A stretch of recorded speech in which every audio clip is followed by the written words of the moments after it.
Hello everyone, welcome back to my channel. Today's video will have a lot of plots and twists and turns, but all comes back to the same outfits. Let's put this way, the same tiny hats, in my opinion. It's very, very important what we are going to discover today. Some time ago, I have recorded a video, well, actually a few videos, in which I was mentioning to you about those tunnels in New York City, in Brooklyn, that were found under the headquarters of Chabad Lubavitch. And you could see in my videos that I was presenting to you how those people were coming out from underground, escaping those tunnels, and what strange objects have been found there. When police went there, they discovered the mattresses that were with blood stains on them. And I was thinking, that blood, is it child sacrifice? Is it, excuse me, losing my voice because of the energy, clearly. Is it because of the adrenochrome production? What is this blood about? And believe me or not, I found a video. I actually came across a video in which you're gonna hear from one of those members of Chabad Lubavitch, what was this blood from? Where this blood came from? What kind of ceremonies were taking place in those tunnels? And he's going to openly present to us what kind of sacrifices, yes, exactly, sacrifices were taking place there. And this is going to lead me in the future to another video that I will create for you, connecting more dots, because this is starting to make sense for me. But we're gonna wait with this. I have to do a little bit more preparation with the material. But before we go to that interview that this man has given, shortly after those tunnels have been discovered, and again, the case was very quickly silenced. You didn't hear about it. Many people don't even know that this took place because it's not convenient. Before you hear about him saying very crazy things, but he's part of it, so you better believe it, it's true. I want to say thank you to Anton for your very generous donation yesterday on PayPal, and to Jim and James as well, who has supported my channel by your donations. I very much appreciate it, guys. And to all of you who are open-minded and watching my videos, and hit the thumbs up and subscribe and leave the comments. Huge thank you from my heart, and I mean it. So let's do a quick recap before we go back to Chabad Lubavitch story that connects all of those people that you are going to see in this video. This video, this clip is, I think, in Ukrainian language. I don't understand a lot from it, so I cannot provide you the translation. I don't know how to do it on Instagram. You're going to focus on the images, what this person who, as I understood, that much I was able to, who was a soldier who fought in the Ukrainian army, is saying. He's saying, why our boys are dying. I just want to emphasize before I play all of those videos, and a lot of you already know at this point, I am absolutely not supporting Zelensky, okay? And you know this hasn't changed. All of them are in the same group. It's like the same coin, just different sides of it. So a quick reminder, let's take a look. All of those images this is not artificial intelligence, this is real documentary actually. And I have been showing you pretty much most of those people in the moment when they were doing what you're gonna see again. So let's take a look one more time.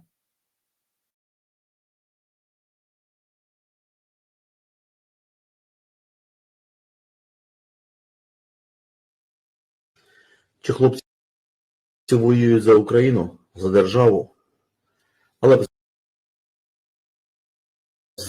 зразу ж відповідь. Держави нема. Всі закони антиукраїнські. Раз. Друге. Скажіть мені, будь ласка, хто є корінними народами. За що хлопці воюють? За іншу державу, за іноземну? Хлопці воювали, і я також, з 22-го і в 23-му році на початку, дійсно, за нашу Україну. А зараз війна йде, ви воюєте за обрізаних пісюнів. Вони сидять на ваших горбах. Вони вже знають, що ви тут не належите до цієї держави. Мало того, що не належите, та ще й в утіль підете всі разом. Невже за цей короткий час вам не зрозуміло, що ті закони, які були прийняті, вони були прийняті проти військових і проти всього населення України? Держави вже як такої юридично не існує. Була корпорація, вона нею є, але вони із неї вийдуть. Вони зроблять своє те, що вони хочуть. А наш чомусь народ наскільки одурів, отупів і взагалі зійшов з розуму, що возвеличує обрізаних пісюнів і каже: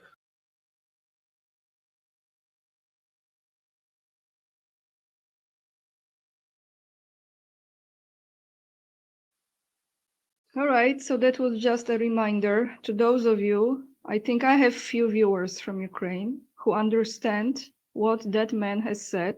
Please put in the comment section, leave it in the comments, and I will pin your comment, excuse me, so everyone can understand what he said.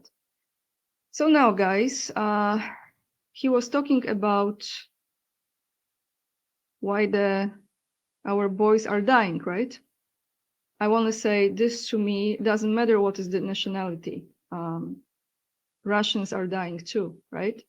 Russians are dying too. Ukrainians are dying because ultimately that's what they want. They want that, and they want people to be sacrificed. And again, let's take a look. Let me just find this. I think it's right here. I have this video for you. Ultimately, what happens is the families are destroyed. The orphans are all around the country. It doesn't matter what's the country, really. And you know, I don't care at this point what kind of flag they're gonna put on the casket, because this could be any flag, any country. American flag, you know, Russian flag, Polish flag. It's about humans. This is, at the end of the day, to me, how you can justify continuing the war. But it looks like now we have this situation that that's exactly what they want.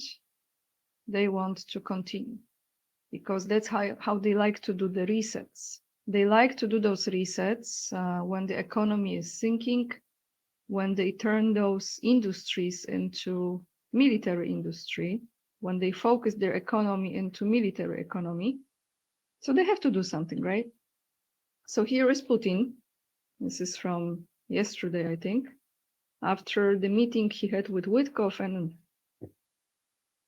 Jared Kushner. Believe it or not, I'm not gonna play you that meeting because I just chosen not to. Looking at Kushner, who looks like a very strange creature, not really human at all. And at Putin's double or clone number 2, 3, or 4, God only knows, because each time you look at Putin, he looks different too. We're gonna go into this in the future, because now I think I am really seeing things much more clearly than I had before. I want to play this clip with Putin. You have translation in the subtitles. Probably you've seen it already, but if not, here it is.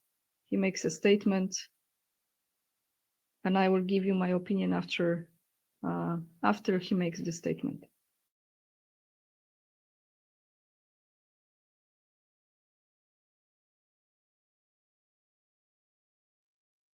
Но если Европа вдруг захочет с нами воевать и начнет, мы готовы прямо сейчас. То есть здесь не может быть никаких сомнений. Только вопрос в чем? Если Европа вдруг начнет с нами войну, мне кажется, что очень быстро. Это же не Украина. С Украиной мы там действуем хирургическим способом, аккуратненько. Так? Но вот то, что делают украинские вооруженные силы сейчас, это пиратство. Ну что, какие ответные меры могут быть? Во-первых, мы расширим номенклатуру таких ударов наших по портовым сооружениям и по кораблям, по судам, которые заходят. Ну, самый радикальный способ – это отрезать Украину от моря. Тогда ей невозможно будет заниматься пиратством в принципе.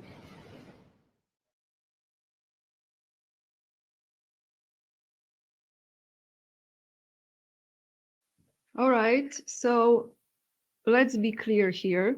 He's right as far as he says Europe wants this to continue. That's obvious, right? We know that. That was the plan already long time ago. Does Ukrainian, whoever is directing them, acting like terrorists? Very much likely he's saying the truth too. What else did he say there? He said that the project, this military operation in Ukraine, it was done with like a surgery, with the precision of surgery. And why? I was thinking because you have to have a certain Khazaria's borderline, right? That was the precision he meant, in my opinion. That is the precision.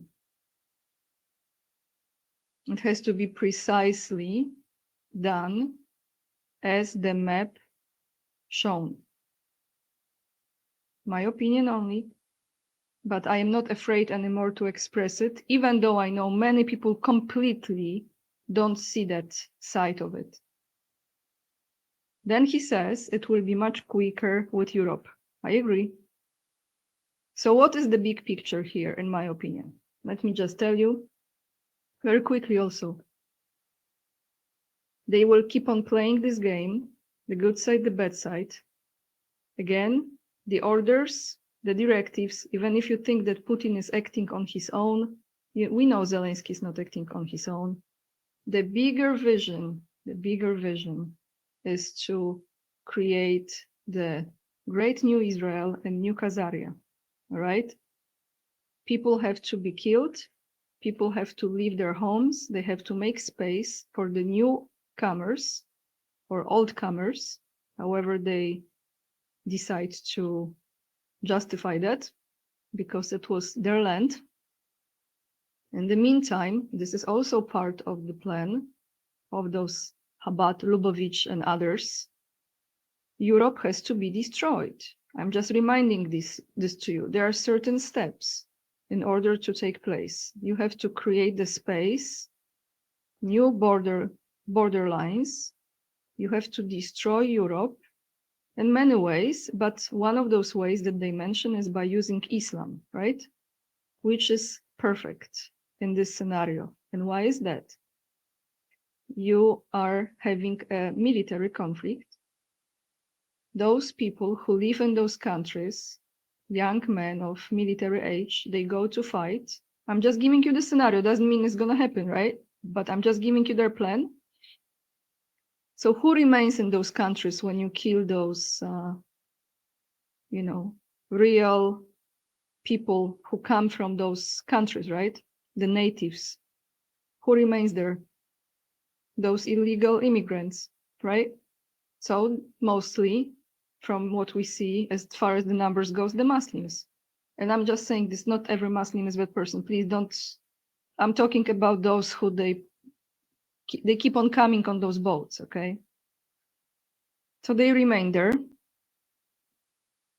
And you're destroying Europe by using them as well. And meanwhile, you're building the third temple so the Messiah can come. You think this is crazy? It sounds crazy, but when you look at the events, it's perfectly coordinated. It's just people don't see the big picture. They don't. So just watching the actions, just listening to their speeches or their statements, yes, Europe is pushing for the war. Putin has to do something, but all together, when you step away from it and you see, that's why I started with the video that I have started. It all comes down to who are they serving? What is the big picture? Russian people, might be dying too, right? Depending what weapons will go into it.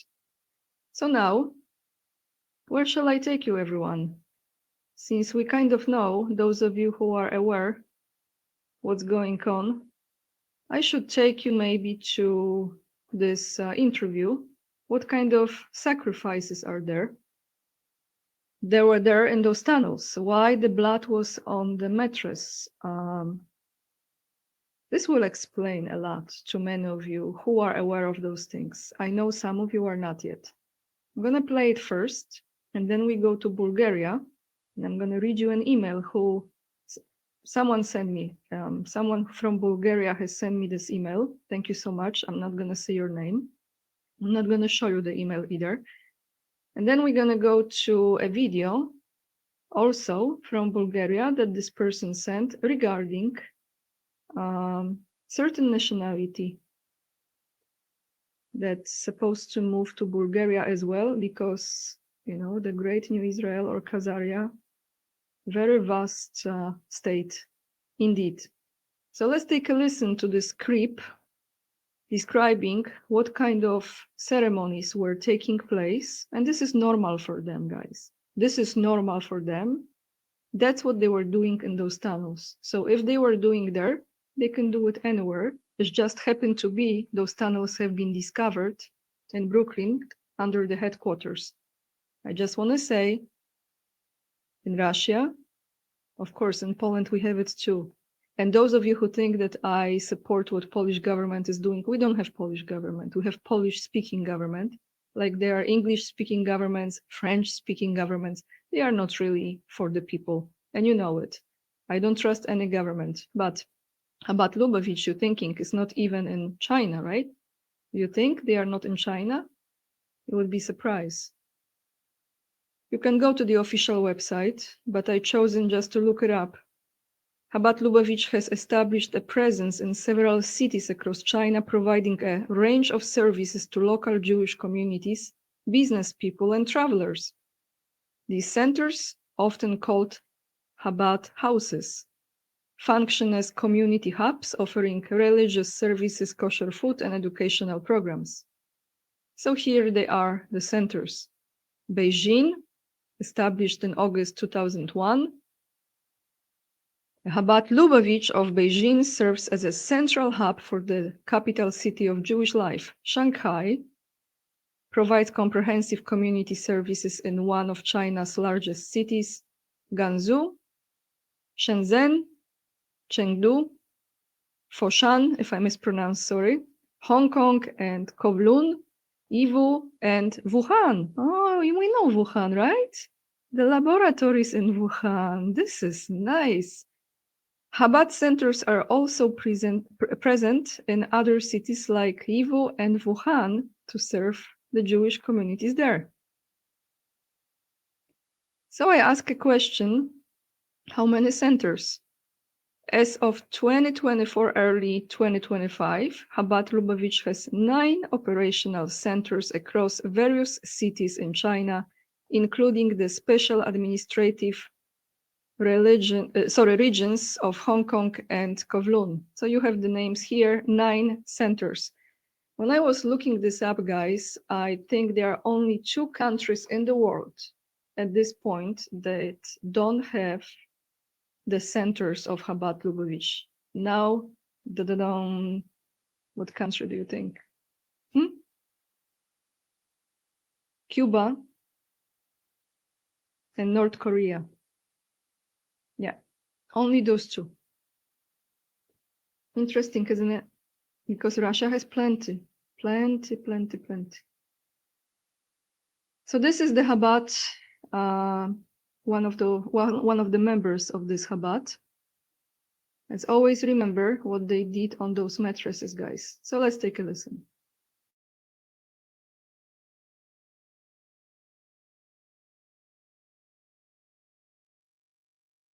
too long. There was one more viral image going around, and this is the one everyone's been talking about. Is this, Dirk just pulled up on screen, stained mattress that was pulled out of the tunnel being carried by members of the synagogue. So there's a lot of crazy conspiracy theories. I don't want to go down any tasteless rabbit holes.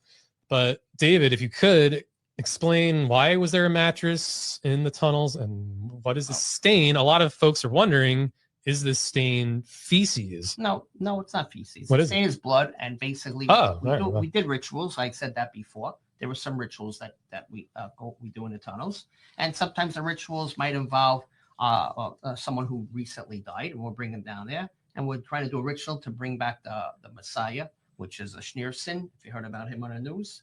So he died No. many years ago, but we have rituals that we believe we can bring him back.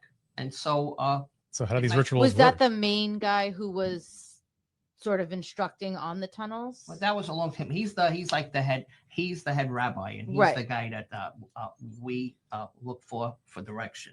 Hmm. Right. And the news was saying that he is potentially not passed on Right, that's right. So we don't know that, so we try to do rituals to try to see bring if we can him bring him back. back. Correct, exactly. So how do these, can you explain the rituals and why does it involve a mattress? I don't want to go to the details of the rituals, but basically we don't put the body on the floor. We put the body on Right. the mattress, and sometimes we might make an incision somewhere on the body, and a little bit of blood will come out. But I don't want to go into the details. Yeah, of that. that's fair.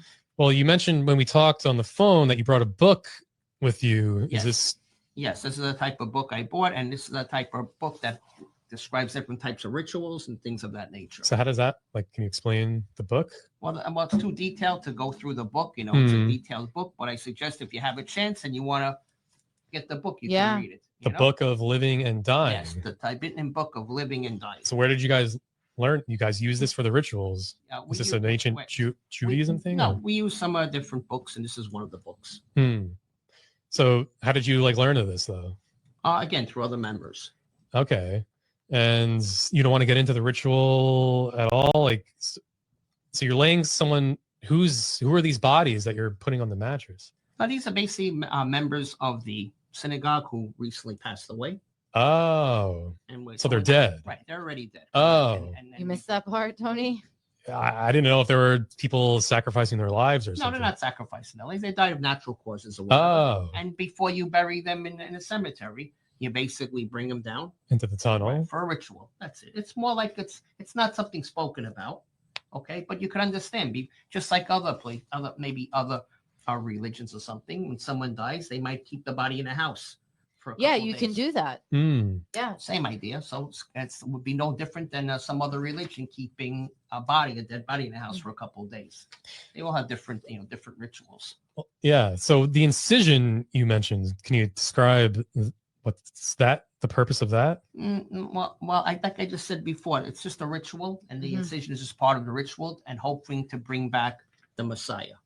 You see, here's I brought some notes, and if Yeah. you want to really go through it, so that's the book we use. That's the book to bring people from the afterlife. Okay, so it's if you believe in that, I don't know if you believe in the afterlife. Yeah. Yeah. Oh, you do? Okay, Yeah. so if you Mhm. believe in the afterlife, then fine. Then you believe that many years ago in Egypt, there was a method to bring people back from the afterlife, and we're using that type of method.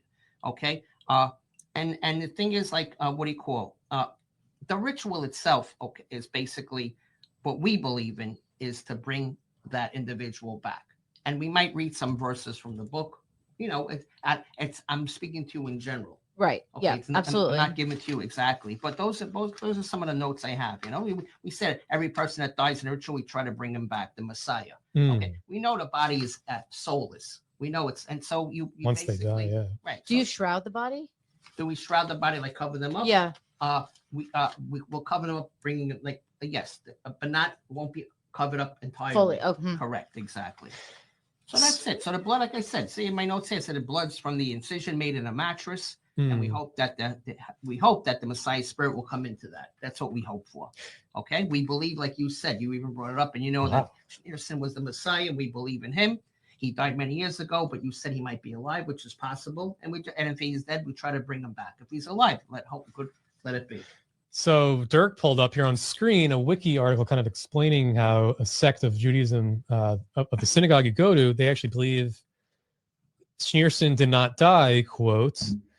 So is it possible? Right. Some believe that. Here's the whole thing. Remember, within the synagogue, within the members, not everyone has the same exact belief. Right. Okay. So there is different levels of Judaism, and there are different levels of Christianity, and there are different levels of everything. So not everyone is considered like when you say Jewish, there were some very religious Jews and some moderate Jews, so forth, and so not everyone has the same exact belief. Some believe that he's dead, some believe he's alive. Right. So you're trying to bring him back with this ritual. Some believe he is back. Does that mean the ritual worked?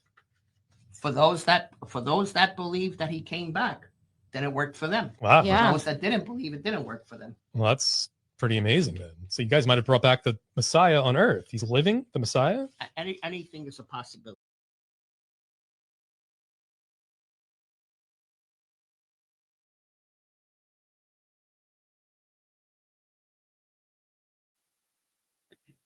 So now we know.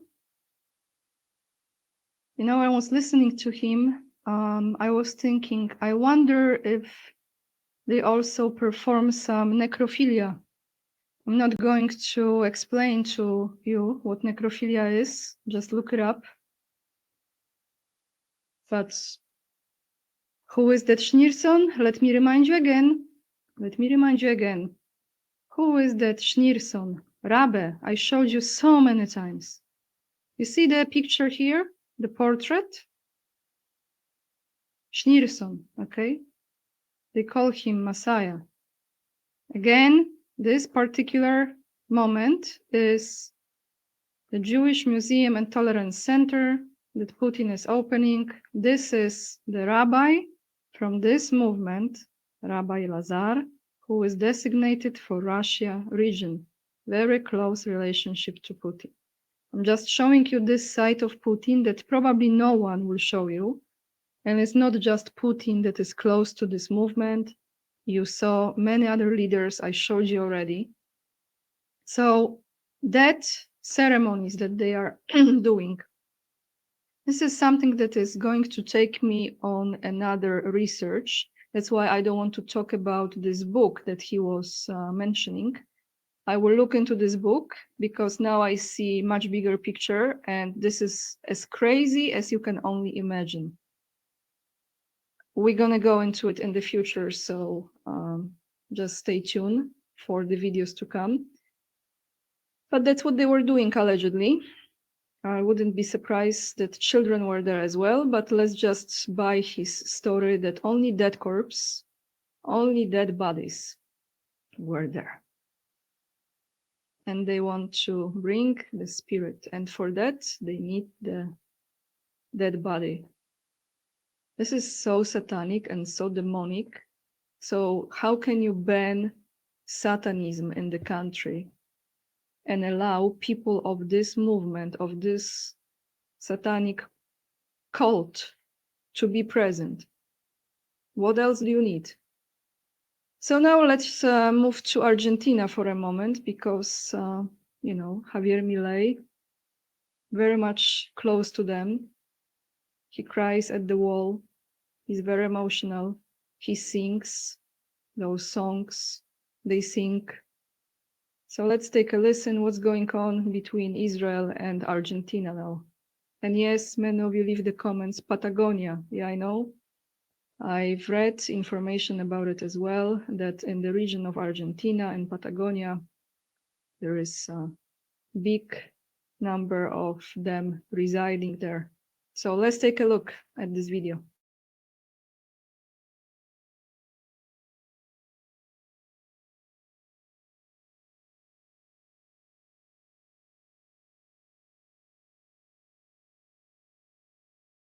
Promised to sell Argentina with a chainsaw.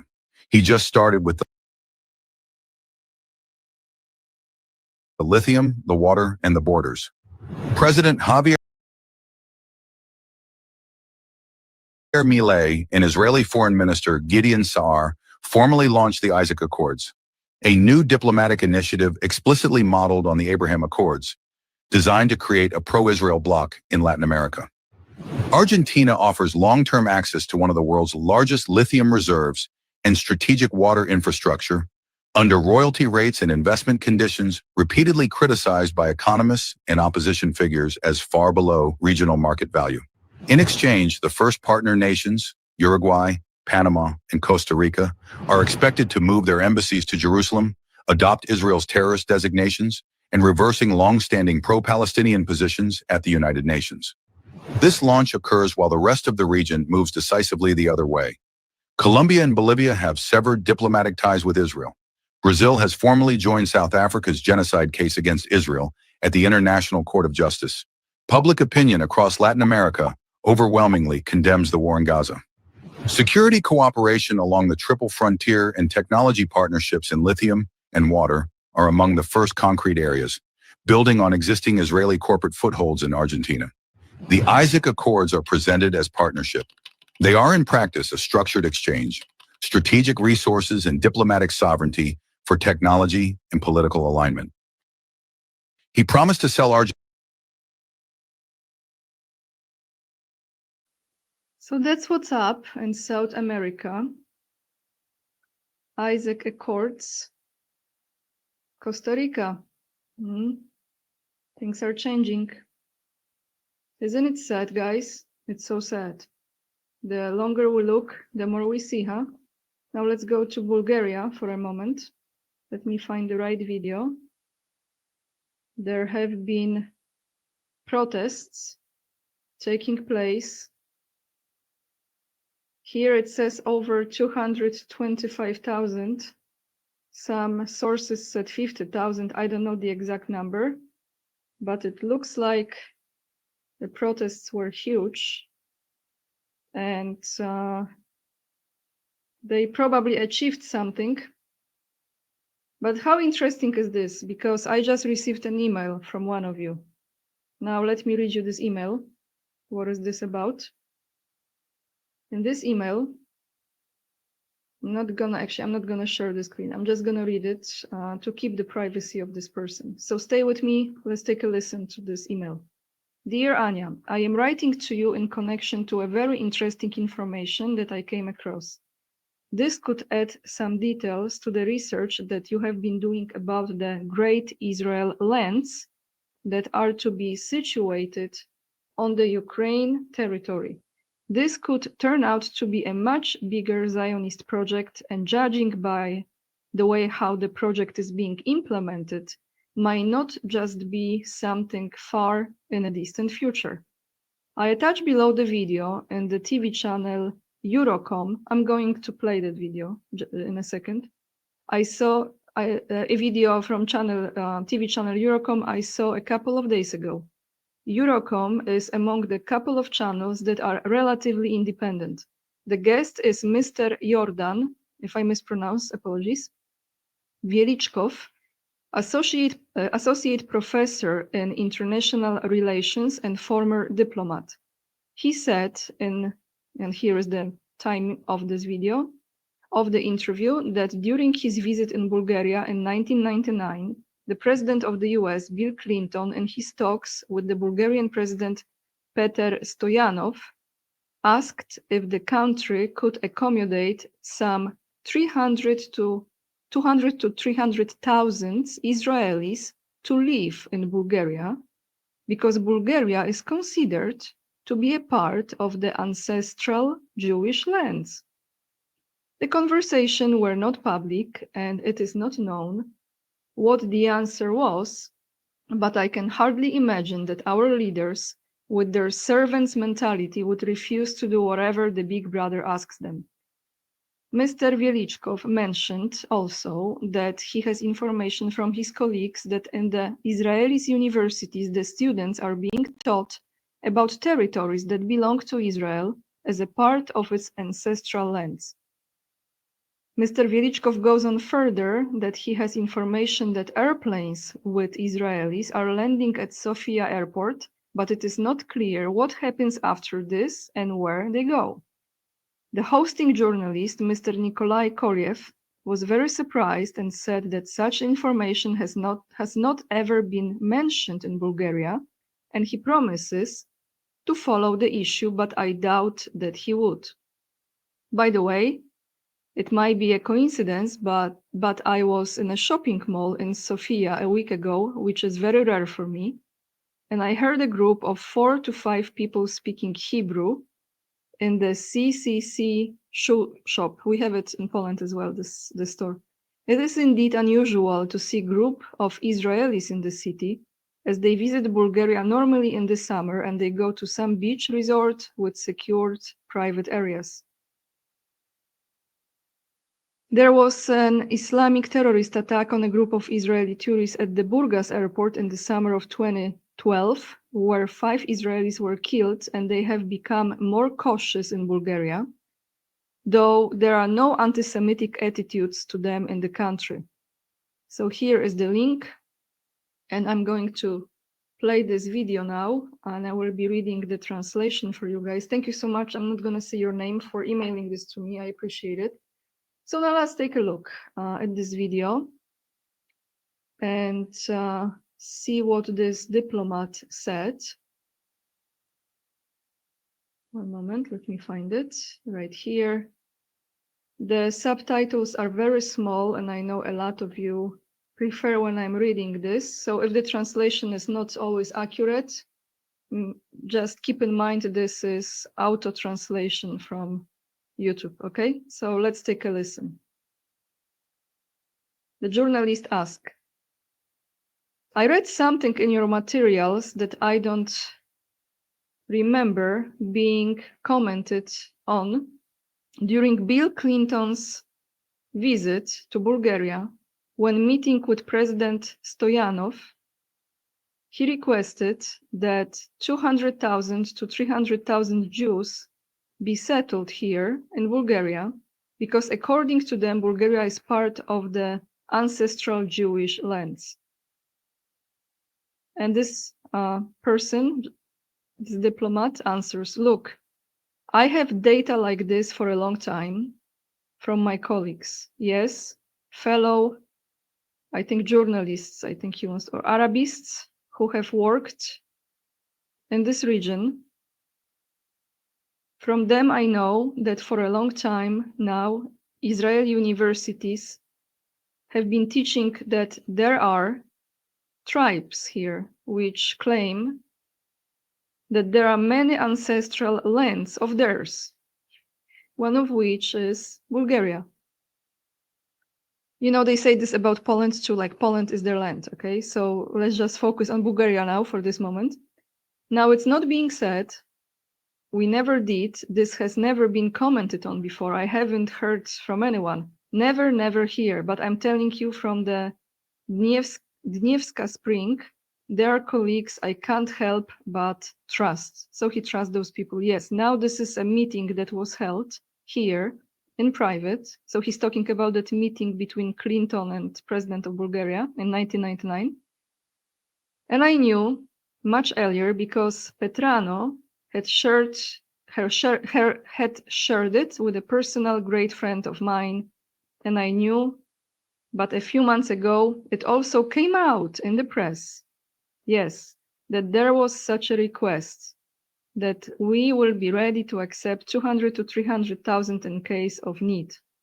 Now, what is Mr. Stoyanov's answer? So the president in the time, here, I don't know. And there is no data. Now, whether he agreed or not, I can't say. Since then, whether there has been movement or not, I also don't know. But there is also data about airplanes constantly traveling outside the summer and other tourist seasons, coming, unloading, and leaving. He wonders, what is it? Who negotiated it? After that, there were some restorations of citizenship here to people who had received everything. They received property compensation when they were evicted. Yes, the issue is resolved. How will you recover after that, and so on? So on what grounds is it said that all this is being done secretly? Yes, maybe we should help. Maybe if they are in trouble and their lives are in danger, yes. But how does this happen? Who does it? Who decided? In what way? This remains to be said, a mystery here, and that's why I am putting it there. These things cannot be mysteries. There is no way they can be. So I will attach the link to this video down below in the description box. You see, New Khazaria and the new Great Israel is actually much, much bigger than we had imagined, right? Surprise, surprise. Let me see if I have anything else for you guys today. I think that's all I have. I will attach the links. Just scroll down under the video, down below in the description box. Thank you so much for being open-minded to see this side of things. I think the sooner people realize that they cannot believe in any narrative they are being presented with, the better for them. This is what I see. This is probably, I'm not the only one person who sees it like this. The problem is, if you keep on repeating the same narrative over and over and over again, it takes, it takes courage to say, you know what, I don't believe in this anymore. I think there is something else going on, because none of this really makes sense. Why they are moving to Ukraine, why they are doing this in Palestine, why they are flying to Bulgaria now, right? And the same story is actually in Poland, but I have to bring you the correct numbers. I don't have it. How many citizenships have already been issued? How many passports have been issued, Polish passports, to Israelis very recently? We are talking in thousands and thousands and thousands, okay? So their lands, okay? Everyone plays their role. Like in my yesterday's video, I said, they are all connected. They just play their part. Meanwhile, Abbat Lubavitch, in their free time, is doing everything to bring the Messiah back. And they use the matrices and they have the books to instruct them. Some blood will be shed. That's okay, because Messiah will return this way or the other. That's what's up, everyone. Thank you so much for watching. It's crazy, no? I know, it's crazy. Thank you so much for watching. Hit the thumbs up if you understood anything of what I was saying today. Subscribe and let me know what you think. And if you choose to support my work, the best way is to become my Patreon member or donate on PayPal or become my local supporter. And if you have Instagram, make sure to follow me there. Let me take you to my Instagram so you can memorize it. It's always the easiest way. Just 1 second. You go to Anya K _44. This is my Instagram, and please follow me there. That's all I have for you today, everyone. Thank you so much. Lots of love. And remember, we are the leading edge and we are saving humanity. And I see you in another video. Bye, guys.